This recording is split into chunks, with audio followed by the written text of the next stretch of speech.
الحسد، ح سین دال، حسد یحسد اور حسد یحسد، حسدن اور حسادتن مصدر ہے. معنی ہوتا ہے زوال نعمت کی تمنا کرنا. کسی کے پاس اگر کوئی نعمت پائی جائے تو اس نعمت کے جانے کے بارے میں، زوال کا مطلب ہے ٹل جانا، اس نعمت کے ختم ہونے کے بارے میں آرزو کرنا، تمنا کرنا، چاہنا، یا پھر دوسرے کے نعمت کے زوال اور اپنے لیے حصول کی تمنا کرنا. دونوں ہی حسد ہے. نمبر 1، کسی کو جو نعمت ملی ہے اس کے بارے میں سوچنا کہ وہ چلی جائے، مجھے ملے یا نہ ملے، اور یہ بھی حسد ہے کہ اس کے پاس سے تو چلی جائے اور پھر وہ مجھے مل جائے. اسی طرح ایک رشک ہوتا ہے، وہ بھی اس سے ملتا جلتا ہے. اس میں نعمت پانے کی تمنا ہے، لیکن کسی کے پاس جو نعمت ہے اس کے جانے کی تمنا نہیں. حسد ایک منفی جذبہ ہے، جبکہ رشک مثبت. یعنی حسد سے ملتی جلتی چیز ایک کیا ہے؟ رشک. رشک پازیٹو ہے اور حسد نیگیٹو. حسد میں کسی کو ملنے والی نعمت کے جانے کے بارے میں سوچتے رہنا، لیکن رشک میں کسی کو ملنے والی نعمت کے ملنے کی دعا کرنا. حسد وہ برائی ہے جس کی ابتدا اور جس کا آغاز انسان کی تخلیق کے ساتھ ہی ہو گیا تھا. سب سے پہلے خود انسان کی پیدائش اور پھر اس کو سجدہ کرنے کے حکم پر ابلیس نے حسد کیا اور انسان کو ملنے والی فضیلت اور فوقیت پر جل اٹھا اور سجدہ کرنے سے انکار کر دیا. دنیا میں سب سے پہلا بڑا گناہ کبیرہ بھی حسد کی بنا پر ہوا. آدم علیہ السلام کے 2 بیٹوں کا واقعہ قرآن مجید میں موجود ہے، جن میں سے ایک نے دوسرے کو حسد کی بنا پہ قتل کیا. حسد کے کئی اسباب ہوتے ہیں، بہت سی چیزیں اس کی وجہ ہوتی ہیں، جن میں سب سے پہلا سبب کبر ہے، تکبر، اپنے آپ کو سب سے بہتر سمجھنا اور اپنے لیے وہ چاہنا جو کسی اور کے پاس نہ ہو. اسی لیے حاسد متکبر بھی ہوتا ہے. اس کو یہ اچھا نہیں لگتا کہ کوئی اور اس سے آگے ہو. وہ کیا چاہتا ہے کہ جو کچھ ہو بس میرے ہی پاس ہو، کسی اور کے پاس نہ ہو. اور اگر کسی اور کے پاس ہو تو اسے دیکھ کر وہ برداشت نہ کرے اور فوراً انتقامی کارروائی پر اتر آئے. کسی اور کی خوشی پہ خوش نہ ہو، بلکہ اسے دوسروں کی خوشی پہ تکلیف ہو، کڑھتا رہے، رنج و غم میں مبتلا ہو جائے، غیر مہذب اور غیر اخلاقی باتوں پر اتر آئے. تو پہلا سبب کیا ہے؟ کبر، تکبر. پھر اسی طرح عداوت، دشمنی. جب کسی انسان سے دشمنی ہوتی یا کسی انسان سے نفرت ہوتی، بغض ہوتا ہے، ہیٹرڈ، تو اس وقت بھی انسان کو اس شخص کو ملنے والی کوئی نعمت اچھی نہیں لگتی. بعض اوقات دشمنی کے بغیر بھی ہوتا ہے، لیکن موسٹلی ان لوگوں سے زیادہ حسد ہوتا ہے جن کے ساتھ انسان کی بنتی نہیں، دشمنی ہوتی ہے. پھر اسی طرح عجب، بعض اوقات صرف خود پسندی، کہ انسان اپنے آپ کو بہت چاہتا ہے اور اپنی ذات سے اتنی شدید محبت ہوتی ہے کہ کسی اور کو ملنے والی کوئی خیر اور بھلائی پسند نہیں آتی، برداشت نہیں ہوتی. پھر اسی طرح ایک سبب حب الرئاسہ ہے. حب الرئاسہ کیا ہوتا ہے؟ ریاست کی محبت، حب جاہ جس کو کہتے ہیں، اقتدار، اتھارٹی، کرسی، اختیار، لیڈرشپ کی محبت. کہ میں سب سے بڑا نظر آؤں، سب کچھ میرے کنٹرول میں ہو، میرے ہی ہاتھ میں ہو، میرے ہی پاس ہو. پھر اسی طرح شح، حرص، دل کی تنگی، یہ بھی اسباب ہوتے ہیں. اور عموماً معاشرت کا معنی ایک زمانے میں ہونا یا ایک شعبے میں ہونا یا ایک دوسرے کے قریب ہونا، یہ بھی سبب بنتا ہے. عربی کا ایک محاورہ، المعاصرۃ سبب المنافرہ. معاصرت، کنٹمپریری، یعنی ایک زمانے میں ہونا، ایک لیول پہ ہونا، ایک جیسے کام کرنے والے لوگ، ایک فیلڈ کے لوگ، وہ آپس میں عموماً حسد کا شکار ہوتے ہیں. مثلاً ایک عالم سے حسد کرے گا. طب یا میڈیسن کے شعبے میں جو لوگ کام کر رہے ہیں ان کو آپس میں ایک دوسرے سے جلسی زیادہ ہوگی بنسبت کسی اور شعبے میں کام کرنے والے سے. ایک جگہ رہنے والے لوگ، ایک سٹیٹس کے لوگ، جیسے بہن بھائی ہونے کا رشتہ ایک جیسا ہوتا ہے، تو اس میں ہمیں بہت بڑی مثال ملتی ہے قرآن مجید سے، اخوان یوسف کی، کہ بھائیوں نے بھائی سے، جو کہ بہت ہی اچھا بھائی تھا، ہر طرح کی خوبیوں کا مالک تھا، اس سے حسد کی. تو عموماً ایک جگہ رہنے والے یا ایک جیسے سٹیٹس کے لوگ زیادہ ایک دوسرے سے حسد کرتے ہیں بنسبت دور کے لوگوں کے. وہ دوری وقت کے اعتبار سے بھی ہو سکتی ہے اور جگہ کے اعتبار سے بھی ہو سکتی ہے. جب لوگ مختلف جگہوں پر دور دور اپنے اپنی دنیا میں کام کر رہے ہوتے ہیں تو پھر اس میں اتنا زیادہ حسد نہیں ہوتا. جب مقابلہ ہوتا ہے، کمپیریزن ہوتا ہے، تو وہاں پر حسد کے جذبات بھی عموماً زیادہ ہوتے ہیں. پھر اس کے درجے بھی ہوتے ہیں، کوئی کم درجے کا ہوتا ہے، کوئی زیادہ درجے کا ہوتا ہے، لیکن انتہائی مہلک اور خطرناک بیماری ہے جو انسان کو کبیرہ گناہوں پر اکساتی ہے. قتل جو ہے یہ گناہوں میں بہت بڑا گناہ ہے، اور پہلے قتل کا سبب حسد ہی تھا. اب یہ بھی ہے کہ جب ہمیں حسد سے منع کیا گیا یا حسد ایک منفی چیز ہے تو سوال یہ پیدا ہوتا ہے کہ ایسا کیوں ہے، اس کا نقصان کیا ہے. لوگ کرنا چاہتے ہیں، کرتے رہے، فریڈم ہے، جو جس کا دل چاہے کرے. اسلام کیوں پابندی لگاتا ہے کہ حسد نہ کرو؟ کیونکہ حسد خوشیوں کا قاتل ہے، سکون کا قاتل ہے، ایسا زخم ہے جو کبھی نہیں بھرتا، دل کی بیماری ہے، امراض قلب میں سے، ہارٹ ڈیزیز میں سے. اگر کسی شخص کو ڈاکٹر یہ بتا دے کہ تمہیں ہارٹ ڈیزیز ہو گئی ہے تو اس شخص کا خوف کے مارے کیا عالم ہوگا. تو حسد روحانی طور پر انسان کے لیے قاتل ہے. جیسے جسم کے لیے کچھ چیزیں قاتل ہیں نا، زہر کا کھانا یا کچھ ایسی غذاؤں کا کھانا کہ جو انسان کو ہارٹ ڈیزیز میں مبتلا کر دے، تو عموماً لوگ کیا کرتے ہیں، کتنا بھی پسند ہو نہیں کھاتے. کیوں؟ دل کی بیماری میں مبتلا ہو جائیں گے. کیونکہ دل کی بیماری کیا ہے؟ مہلک ہے. مہلک کا کیا معنی؟ قاتل ہے. تو اسی طرح حسد انسان کی روحانیت کا قاتل ہے. کوئی شخص روحانی طور پر اسپرچولی ترقی نہیں کر سکتا، اسٹرانگ نہیں ہو سکتا، نیک عمل نہیں کر سکتا یا نیک عمل کی حفاظت نہیں کر سکتا جب تک کہ حسد سے نہ بچے.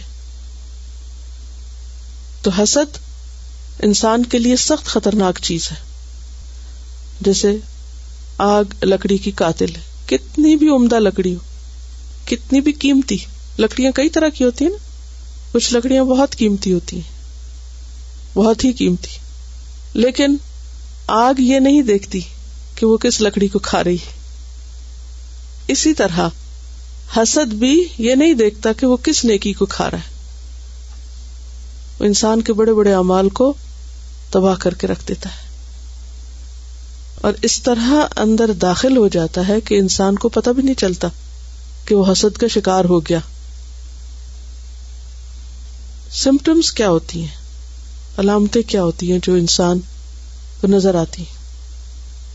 حاسد کسی کی تعریف پر کبھی خوش نہیں ہوتا، کسی دوسرے کی تعریف اچھی نہیں لگتی، کسی دوسرے کو ملنے والی نعمت اچھی نہیں لگتی، اور وہ اس وقت بھول جاتا ہے کہ کسی کے لیے برا چاہنا دراصل اپنے لیے چاہنا ہے. حدیث میں آتا ہے نا، من ضار ضار اللہ بہ، جو کسی کا نقصان کرے گا اللہ اس کا نقصان کرے گا. آپ کسی کا برا چاہتے ہیں، اللہ آپ کے لیے برائی یا تکلیف کا راستہ کھول دے گا. ومن شاق شاق اللہ علیہ، جو دوسروں کو تنگی میں مبتلا کرے گا اللہ اس کے لیے تنگی پیدا کر دے گا. کیونکہ اس دنیا میں ایک اصول کیا ہے کہ ہر ایکشن کا ایک ری ایکشن ہے. کوئی عمل ایک عمل نہیں، دو طرفہ عمل ہوتے ہیں. یعنی کوئی بھی کام آپ کریں گے تو آپ کو اس کا نتیجہ دیکھنا پڑے گا.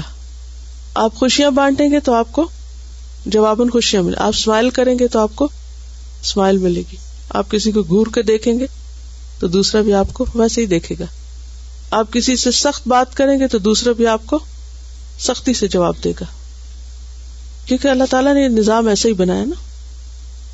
تو جب آپ کسی کے لیے برا چاہیں گے تو یہ کیسے ہو سکتا ہے کہ لوگ آپ کے لیے اچھا چاہیں؟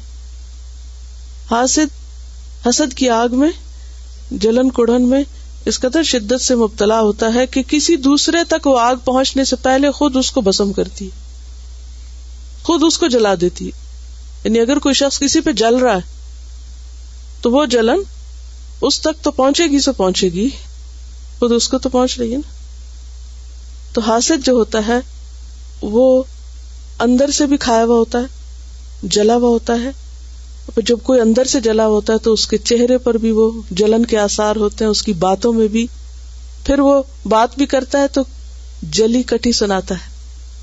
وہ خود خوش نہیں ہوتا تو کسی کو بھی خوش دیکھ نہیں سکتا. وہ دوسروں کی خوشیوں میں بھی خرابی ڈالتا ہے. تو اس طرح حاسد بہت جلد بے نقاب ہو جاتا ہے. اگرچہ حسد اندر کی بیماری ہے، چھپی ہوئی ہے، دل کے اندر ہوتی ہے، لیکن بہت جلد بے نقاب ہو جاتی، چہروں پر آ جاتی، عمل میں آ جاتی، باتوں میں آ جاتی. انسان زیادہ دیر تک اس کو چھپا کے نہیں رکھ سکتا، غیبت کی شکل میں، تانے کی شکل میں، اور اسی طرح جھگڑے، لڑائی، چیخنا چلانا، فساد، ان سب کی شکل میں وہ اس کے باہر آ جاتی.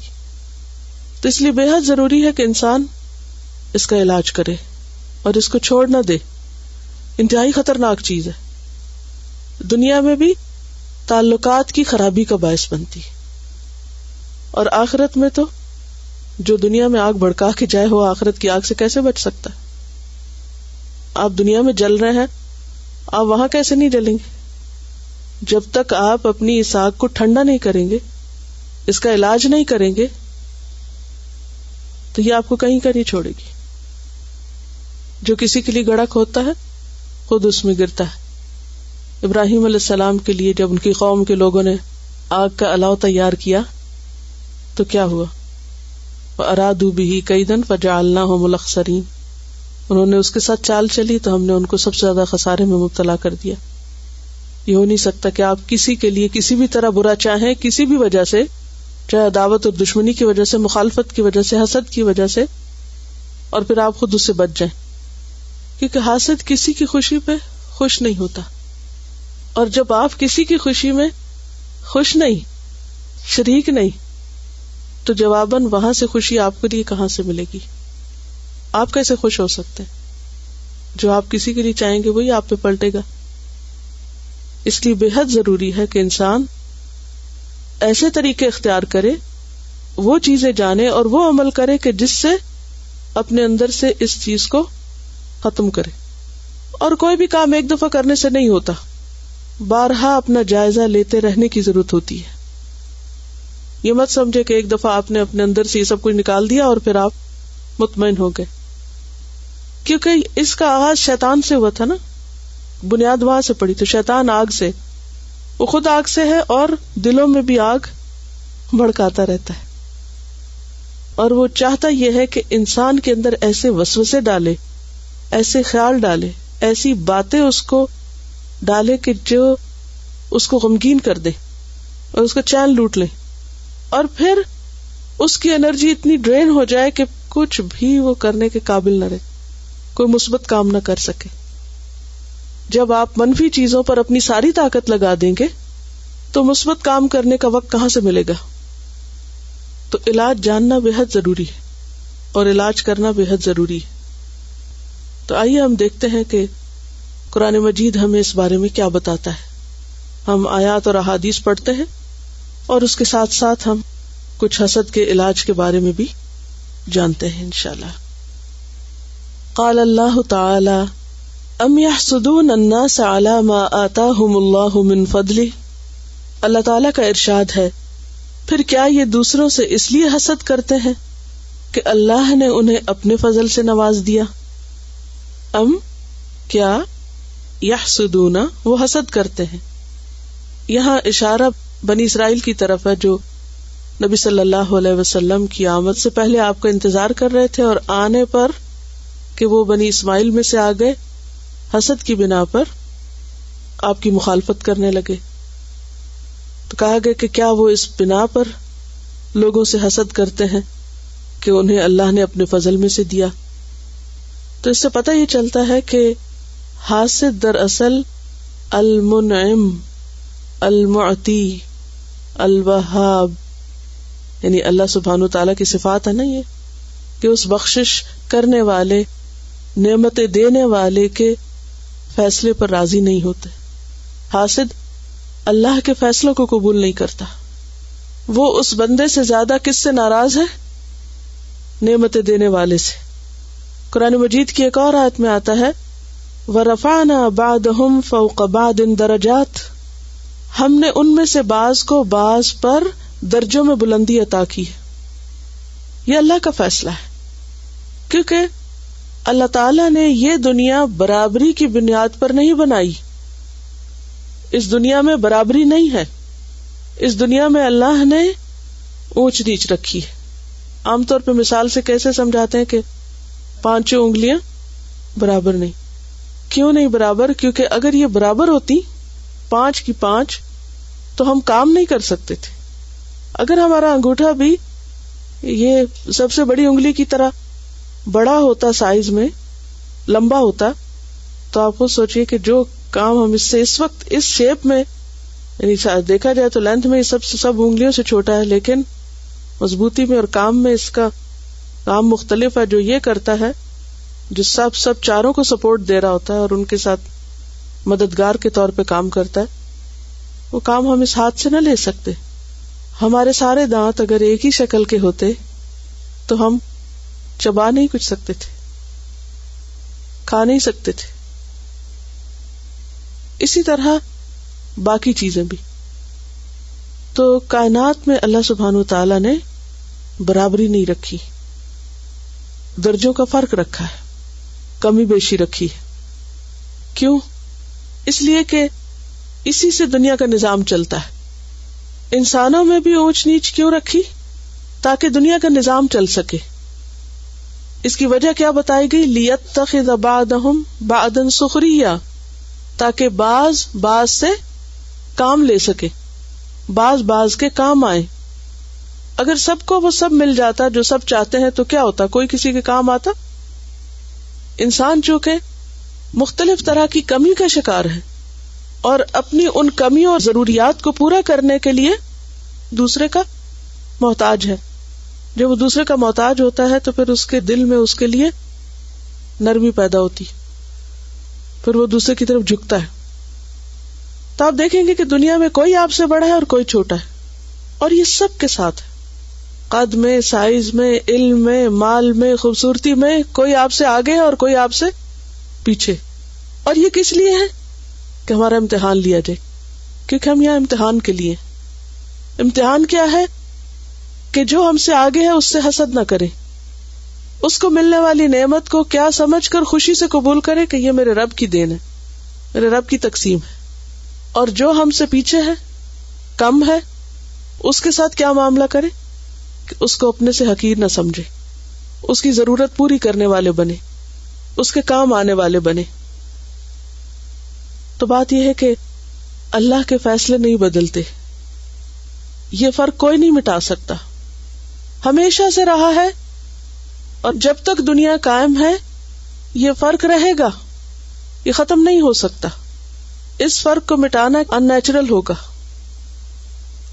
تو جو نیچر کے خلاف، فطرت کے خلاف لڑتا ہے، وہ دراصل اپنے آپ سے لڑتا ہے اور اپنا نقصان کرتا ہے، پھر وہ خود ہی کو کل کرے گا۔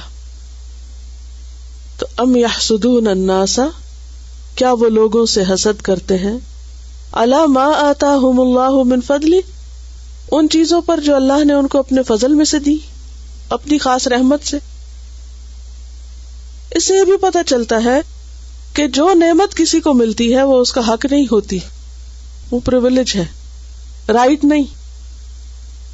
عام طور پر ہم لوگوں کی گفتگو میں یہ بات ہوتی ہے، کیا میرا اتنا بھی حق نہیں کہ مجھے یہ چیز مل جائے؟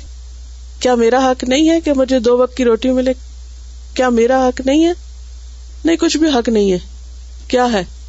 انعام ہے، احسان ہے اللہ کا، ہونا چاہے تو نہ دے، آپ کیا کر سکتے؟ اگر یہ احساس رہے تو انسان کو پھر جو کچھ بھی ملتا ہے اس پر شکر کرتا ہے۔ اور اگر انسان اس بولی میں بولتا رہے، اس ٹون میں بولتا رہے، کیا میرا یہ حق نہیں اور میرا وہ حق نہیں، تو پھر کیا ہوگا؟ حقوق کی اس جنگ میں کبھی بھی انسان پرسکون نہیں ہو سکتا، کبھی بھی اس کو چین نہیں آ سکتا۔ قال اللہ تعالی ومن شر حاسد اذا حسد، اور اللہ تعالی کا فرمان ہے اور حاسد کے شر سے جب کہ وہ حسد کرے۔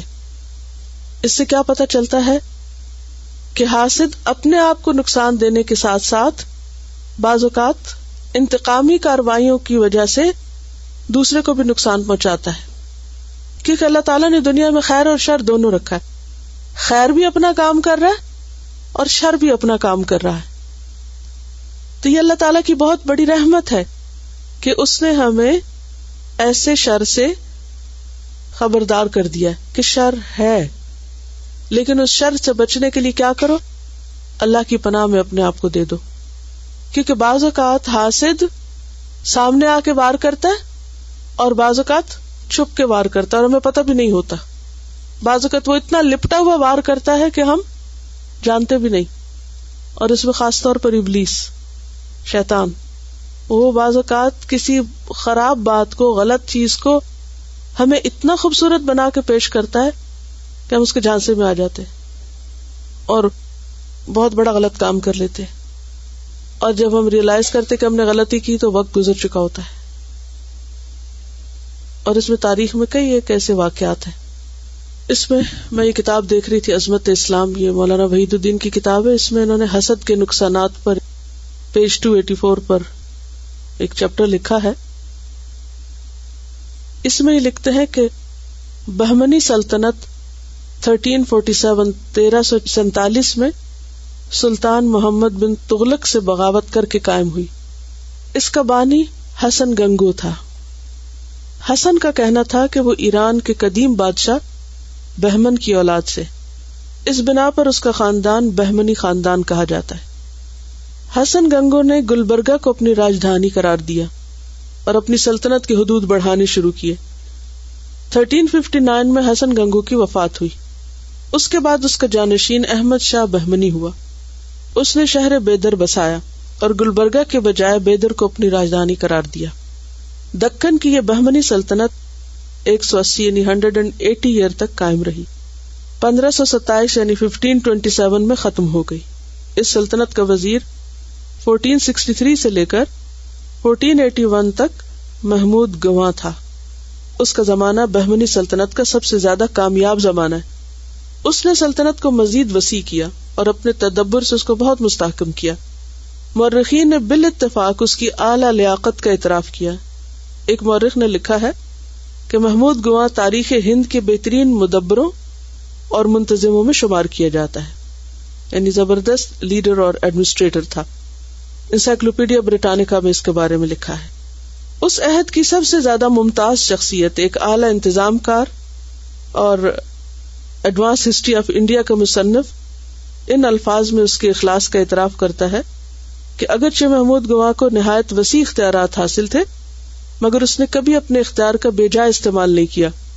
اپنی ماہرانہ سیاست، کامیاب فوجی اقدامات کے ذریعے اس نے بہمنی سلطنت کے رقبے کو ایسی حد تک پہنچایا جو پچھلے حکمرانوں کے زمانے میں کبھی سوچی بھی نہ گئی تھی. محمود گواں اس قدر محنت کا عادی تھا کہ وہ اپنا ایک لمحہ ضائع نہ کرتا. اپنی ضرورتیں اس نے بہت محدود کر لی تھی. چٹائی پہ سوتا، مٹی کے برتن میں کھانا کھاتا، نہایت سادہ زندگی گزارتا. اس کے ذاتی کتب خانے میں 3000 کتابیں تھی. اس نے بہمنی سلطنت کی راجدھانی بیدر میں ایک مدرسہ قائم کیا اور اپنی تمام کتابیں وہاں بھیج دی. مدرسہ کی عمارت کے آثار اب بھی بیدر میں موجود ہے. اس کے زمانے میں بہمنی سلطنت کو بہت ترقی ہوئی. محمود گواں کے زمانے میں بہمنی تخت پر محمد شاہ سوم تھا. یہ بادشاہ نہایت آرام طلب اور ناکارہ تھا. نتیجہ یہ ہوا کہ سلطنت کا سارا انتظام عملاً محمود گواں کے ہاتھ میں آ گیا، یہ جس کے اوپر ذکر ہے. محمود نے اس اقتدار کا کبھی ناجائز فائدہ نہیں اٹھایا. پھر بھی یعنی کوئی اس نے فائدہ نہیں اٹھایا، صرف یہ کہ وہ کام زبردست کر رہا تھا جس سے ملک کو ترقی ہو رہی تھی. پھر بھی دربار کے امراء اس کے قوت اور اثر کو دیکھ کر اس سے جلنے لگے. انہوں نے خفیہ طریقے سے محمود کی سرکاری مہر حاصل کر لی، اسٹیمپ. اس کے بعد ایک فیک جعلی خط لکھ کر اس کی مہر کے ساتھ تیار کیا اور وجے نگر کے راجا رائے نرسنگ کے نام خط لکھا گیا اور یہ فرضی خط انہوں نے بادشاہ کو دکھایا اور کہا کہ آپ کا وزیر غدار ہے جو آپ کو تخت سے بے دخل کرنا چاہتا ہے اور یہ دوسرے راجا سے ساز باز کر رہا ہے. یعنی حسد میں آ کے محمود کے خلاف اس کے بادشاہ کو ورغلا دیا اور جھوٹا ایک پیپر تیار کر کے یہ ثابت کیا کہ یہ آپ کے خلاف سازش میں ملوث ہے، حالانکہ اس غریب کو کچھ خبر نہیں تھی. بادشاہ امیروں کے دھوکے میں آ گیا، درباریوں کے دھوکے میں آ گیا. اس نے 15 اپریل کو اس لائق وزیر کو قتل کرا دیا. بات کو بادشاہ کو پتہ چلا، اس نے غلطی کی، پتہ چل گیا کہ یہ سب دھوکا ہوا. اسے بے حد صدمہ ہوا کہ اتنے اچھے انسان سے ہاتھ دھو بیٹھا. یہاں تک کہ وہ خود بھی 1 سال کے اندر 12 مارچ کو مر گیا. محمود کے خلاف اس شرمناک سازش کا اصل دماغ ملک نائب تھا، مگر محمود کے بعد اس کو بھی چین نصیب نہ ہوا. دربار میں اس کے مخالف پیدا ہو گئے، دوبارہ اس کے خلاف سازش ہوئی. 1486 میں ملک نائب کو بے دردی کے ساتھ قتل کر دیا گیا. مقتول کے خاتمے کے صرف 5 سال بعد خود قاتل بھی ذلت کے ساتھ ختم ہو گیا. محمود کے قتل کے بعد بہمنی سلطنت دوبارہ سنبھل نہ سکی. 1524 میں اس کے آخری حکمران کی وفات کے ساتھ بہمنی سلطنت کا خاتمہ ہو گیا. اس کے بعد اس علاقے میں بغاوتیں ہوئیں اور ایک سلطنت 5 سلطنتوں میں تقسیم ہو گئی. آغاز کہاں ہوا تھا؟ ایک سازش سے. اور سازش کس کے خلاف تھی؟ ایک انتہائی مخلص اور کام کرنے والے انسان کے کہ جس کو کسی سے کچھ لینا دینا نہیں تھا. ایک شخص جو چٹائی پہ سوتا ہو اور مٹی کے برتن میں کھاتا ہو اور ایک لمحہ ضائع کیے بغیر لوگوں کی خیر اور بھلائی کے کام کر رہا ہو. اسے اپنی ذات کے لیے تو کچھ بھی نہیں چاہیے تھا، لیکن چونکہ اپنے کام کی وجہ سے وہ بادشاہ کا محبوب نظر تھا، یہ بات اچھی نہیں لگی تو جھوٹی سازش تیار کر کے نقصان پہنچایا گیا. تو اس سے آپ دیکھیں کہ وہ ایک شخص کے خلاف سازش نہیں تھی. حاسد کا شر بعض اوقات ایک شخص کے خلاف نہیں ہوتا، اور حاسد جو ہوتا ہے وہ عام بندوں سے تو حسد نہیں کرتا جو اس سے کم ہوتے. وہ کس سے حسد کرتا ہے؟ جو اس سے زیادہ ہوتے. اب جب وہ اس سے حسد کرتا ہے اور اس کو نقصان دینا چاہتا ہے تو وہ یقیناً ایسا شخص ہوتا ہے کہ جس کا پھر اپنی خیر و خوبی کی وجہ سے کوئی انفلوئنس ہوتا ہے، یا وہ کوئی کارآمد شخص ہوتا ہے. اب جب آپ کسی کارآمد شخص کو کوئی نقصان پہنچاتے تو اس کے ذریعے صرف اس کی ذات نہیں، اس سے پہنچنے والی خیر جو سب کو پہنچ رہی ہوتی ہے ان سب سے بھی آپ اس کو محروم کر دیتے ہیں. لہذا یہ جرم کوئی چھوٹا جرم نہیں، اور حسد کا شر کوئی معمولی شر نہیں. اس لیے اللہ سبحانہ و تعالی نے ہمیں خود دعا سکھائی. کس بات کی؟ کہ وَمِن شَرِّ حَاسِدٍ إِذَا حَسَدَ. آپ کو تو پتہ بھی نہیں ہوگا کہ کون کہاں کیا کر رہا ہے. اور آپ دیکھیے کہ یہ سوچ ہر معاشرے کے اندر کسی نہ کسی طرح پائی جاتی ہے. یعنی حسد ہر معاشرے کے اندر ہے. حسد کے مختلف جو سمٹمز ہے یا مختلف طرح سے اس کو ایکنالج کرنا یہ بھی پایا جاتا ہے مختلف معاشروں کے اندر. اسی لیے آپ دیکھیں گے کہ حاسد کی نظر لگنا اور پھر اس نظر کے علاج کے لیے بہت سے لوگ ٹوٹکے بھی کرتے رہتے ہیں. مثلا جب بچہ پیدا ہوتا ہے تو بعض اوقات اس کے ماتھے پہ تل لگا دیتے ہیں کالا, یا اس کے پاس چھری رکھ دیتے ہیں. بعض لوگ گھر میں آئینہ رکھتے ہیں. بعض اوقات اور بھی کچھ طریقے اختیار کیے جاتے ہیں, اور اس کا مقصد کیا ہوتا ہے؟ نظر نہ لگے, حاسد کے حسد اور شر سے بچنے کے لیے. لیکن اللہ تعالیٰ نے ہمیں اس سے بچنے کے لیے بہترین طریقہ سکھایا ہے, اور وہ کیا کہ ہر نماز کے بعد یہ صورتیں پڑھی جائیں, صبح اٹھتے ہوئے پڑھی جائیں, رات کو سوتے وقت پڑھی جائیں, اور انسان مسلسل اللہ کی مدد مانگتا رہے. اور جب کوئی نعمت اچھی لگے اپنی یا کسی کی تو کیا پڑھے؟ ماشاء اللہ لا قوت الا باللہ. یہ ماشاء اللہ کا مطلب کیا؟ جو اللہ نے چاہا. یعنی اگر کسی کو کچھ ملا ہے تو یہ اللہ کی چاہت ہے, اللہ سبحانہ و تعالی کا فیصلہ ہے. آپ اس فیصلے پہ ناراض کیوں ہیں؟ اب دیکھیے کہ دنیا میں حسد انفرادی سطح پر بھی ہوتا ہے اور اجتماعی سطح پر بھی. قومیں قوموں سے بھی کرتی ہیں اور افراد سے بھی. افراد کے حسد میں تو انڈیویجولی کسی بھی لیول پر حسد ہو سکتا ہے, لیکن اقوام سے حسد, جیسے بعض اوقات ویسٹ کے خلاف لوگ کس لیے بولتے رہتے ہیں, ان کی ترقی کو دیکھ کر کوئی نہ کوئی نقص نکالتے رہتے ہیں, اور ان کی اخلاقی خرابیوں کے اوپر زیادہ سے زیادہ بات ہوتی ہے. ٹھیک ہے, وہ سب موجود ہے, لیکن اس کے اوپر فرض کیا ہے کہ پھر آپ اس کی اصلاح کی کوئی کوشش کریں. لیکن بعض اوقات کسی بھی قوم یا ملک یا علاقے کی ترقی دیکھ کر کہیں کوئی تعریف ہو رہی ہو تو وہاں صرف خامیوں پہ بات شروع کر دینا, یہ کیا ہے؟ یہ بھی حسد کی نشانی. کارل مارکس نے جو تحریک شروع کی تھی اس کی بنیاد بھی, یعنی اشتراکیت کی بنیاد کیا تھی؟ کس کے خلاف حسد تھا؟ کس کے خلاف نفرت تھی؟ رچ لوگوں کے, مالداروں کے خلاف. یعنی وہ غریبوں کی ہمدردی میں کم اور امیروں کی نفرت میں زیادہ تھی. کیونکہ بعض اوقات لوگوں کو کسی اچھے کاز کے لیے جمع کرنا مشکل ہوتا ہے, کہ لوگوں کو اگر یہ کہا جائے کہ آؤ غریبوں کی ہمدردی میں مل کے کوئی کام کرتے ہیں, تو کتنے لوگ کام کریں گے؟ لیکن اگر لوگوں کو اس پہ اکٹھا کیا جائے کہ آؤ فلاں فلاں کی نفرت میں کام کرتے ہیں یا ان کے خلاف ریاکشن کرتے ہیں, تو دنیا میں بہت ساری موومنٹس کے پیچھے آپ دیکھیں کہ وہ ریاکشن ہو, ریاکشنری تحریکیں, ریاکشنری موومنٹس.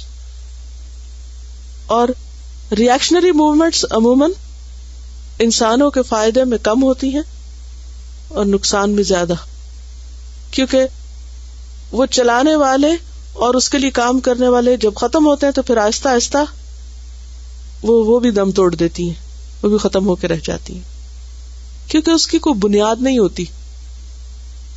وَمَثَلُ كَلِمَةٍ خَبِيثَةٍ كَشَجَرَةٍ خَبِيثَةٍ اجْتُثَّتْ مِنْ فَوْقِ الْأَرْضِ مَا لَهَا مِنْ قَرَارٍ.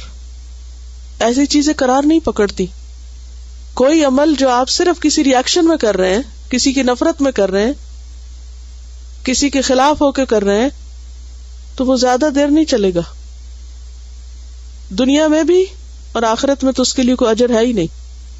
اگرچہ نفرت پر مبنی کام جو ہوتے ہیں وہ بظاہر بہت فورسفل ہوتے ہیں, انہیں بڑی قوت ہوتی, کیونکہ نفرت بھی ایک بہت شدید قوی جذبہ ہوتا ہے انسان کے اندر, اور اس کے اندر بعض اوقات بڑے بڑے رسک لینے اور بڑے بڑے چیلنجز قبول کرنے کی جرت پیدا کر دیتا ہے, جو عام طور پر آپ نہیں پیدا کر سکتے. آپ دیکھیں گے کہ غصے کی وجہ سے آپ کے اندر جو طاقت پیدا ہوتی ہے, چاہے وہ تھوڑی دیر کے لیے پیدا ہو, وہ عام حالات میں نہیں دکھائی دیتی, یا کسی بہت اچھے کام کو کرنے کے لیے عمومی طور پر وہ آپ کے اندر نہیں ہوتی. تو نیگیٹو فورسز جو انسان کے اندر وہ بہت شدید ہیں, لیکن یہ یاد رکھیے کہ وہ لاوے کی طرح پھٹتی ہیں، لیکن ہر اٹھنے والا لاوا اگرچہ تباہی لاتا ہے، پھر کیا ہوتا ہے بالآخر؟ ٹھنڈا ہو جاتا ہے، ختم، جزیرہ ہی بن جاتا ہے نا، بنجر۔ تو بات یہ ہے کہ انسان کو ہمیشہ یہ سوچنا چاہیے کہ کوئی بھی جو عمل کرنے لگا ہے، کوئی بھی کام، کسی کا ساتھ دینے لگا ہے، کسی کی باتوں میں جو آ رہا ہے، کسی کی ہاں میں جو ہاں ملا رہا ہے، وہ کس نیت سے ہے، کس جذبے سے؟ بعض اوقات دو لوگوں کا اتحاد صرف وقتی کسی ایسی ہی نفرت کی بنا پر ہوگا جو دونوں کے اندر کامن ہوگی کسی تیسرے کے خلاف، اور جو ہی وہ مقصد حل ہوگا وہ دونوں الگ ہو جائیں گے۔ اسی لیے پیچھے ہم نے پڑھا تھا نا کہ من احب للہ و ابغض للہ و آطا للہ و منع للہ فقد استکمل الایمان، جس نے اللہ کے لیے محبت کی، اللہ کے لیے بغض رکھا، کیونکہ حسد کے پیچھے بغض ہوتا ہے نا، نفرت ہوتی۔ ابن زبیر سے روایت ہے، نبی صلی اللہ علیہ وسلم نے فرمایا کہ دب الیکم داء الامم قبلکم، تمہارے اندر پچھلی اقوام کی بیماریاں چپکے سے آ جائیں گی۔ دبیب ہوتا نا، آہستہ چال سے، تھوڑے تھوڑے تھوڑے تھوڑے کرتے ہوئے گھس جانا کسی چیز، دابہ اسی سے۔ البغضاء والحسد، بغض اور حسد، والبغضاء اور بغض ہی الحالقہ، حالقہ قاف سے، حالقہ نہیں ہے، حالقہ مونڈ دینے والی ہے، اریز کر دینے والی ہے۔ لیس حالقۃ الشعر، بال موڑنے والی نہیں، ولیکن حالقۃ الدین، دین کی صفائی کر دینے والی۔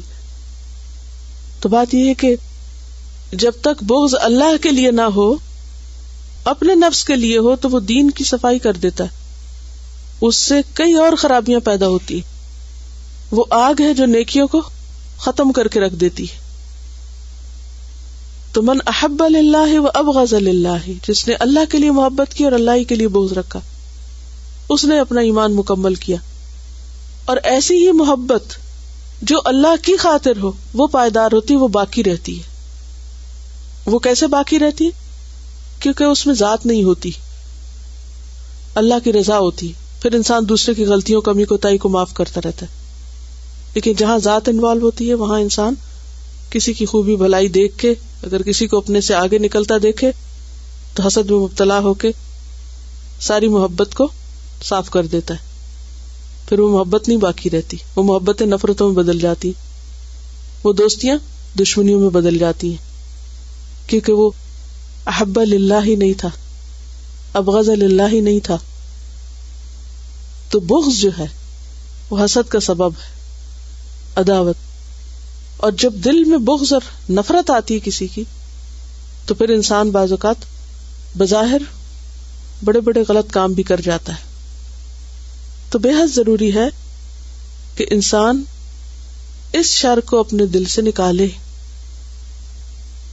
عن ابی ہریرہ ان رسول اللہ صلی اللہ علیہ وسلم قال لا يجتمعان في قلب عبد الایمان والحسد، رواہ النسائی۔ سیدنا ابو ہریرہ رضی اللہ عنہ سے روایت ہے کہ رسول اللہ صلی اللہ علیہ وسلم نے فرمایا، آدمی کے دل میں ایمان اور حسد جمع نہیں ہو سکتے۔ سب مل کے پڑھیے۔